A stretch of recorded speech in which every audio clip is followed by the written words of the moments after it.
ಸುತ್ತೂರು ಮಠದ ಶ್ರೀಗಳವರು ಶ್ರೀಕೃಷ್ಣನ ಸನ್ನಿಧಿಗೆ ಇವತ್ತು ಆಗಮಿಸಿದ್ದಾರೆ.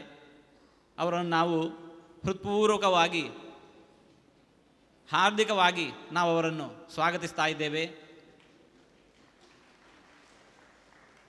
ಶ್ರೀಗಳವರದ್ದು ಒಳ್ಳೆಯ ಭವ್ಯವಾದ ಎತ್ತರದ ನಿಲುವು. ಅವರ ಶರೀರದ ನಿಲುವು, ಆ ವ್ಯಕ್ತಿತ್ವ ಎಷ್ಟು ಎತ್ತರದ್ದೋ ಅದಕ್ಕೂ ಮಿಗಿಲಾದ ಆ ಔನ್ನತ್ಯ ಅವರ ಸಾಧನೆಯಲ್ಲಿದೆ. ಮಠ ಅನ್ನೋ ಶಬ್ದಕ್ಕೆ ಸಂಸ್ಕೃತ ಸಾಹಿತ್ಯದಲ್ಲಿ ವಿವರಣೆ ನೀಡಿದ್ದು ಮಠ ಛಾತ್ರಾದಿ ನಿಲಯ, ವಿದ್ಯಾರ್ಥಿಗಳು, ಅಧ್ಯಾಪಕರು ಇವರೆಲ್ಲ ಒಂದಾಗಿರುವಂತಹ ಸ್ಥಳ ಏನಿದೆ ಅದು ಮಠ. ಶ್ರೀಗಳವರ ಶೈಕ್ಷಣಿಕ ಕ್ರಾಂತಿಯನ್ನು ನಾವು ಕಾಣಬೇಕು.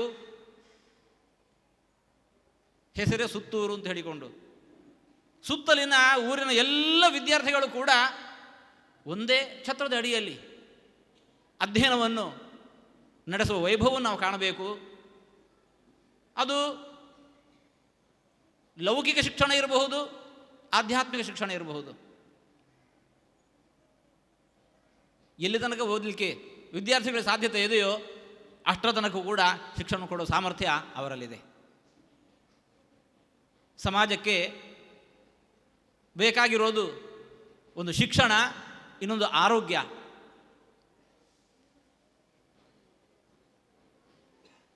ಧಾರ್ಮಿಕ ಮುಂದಾಳುತ್ವ, ಇವಿಷ್ಟನ್ನು ಕೂಡ ಸಮರ್ಥವಾಗಿ ಸಮಾಜಕ್ಕೆ ನೀಡ್ತಾ ಬಂದಿರೋದು ಶ್ರೀಗಳವರ ವ್ಯಕ್ತಿತ್ವ. ಅವರ ಇಂತಹ ಸಾಧನೆ ಅದು ಸಮಾಜಕ್ಕೆ ನಿರಂತರವಾಗಿ ಬೇಕಾಗಿದೆ.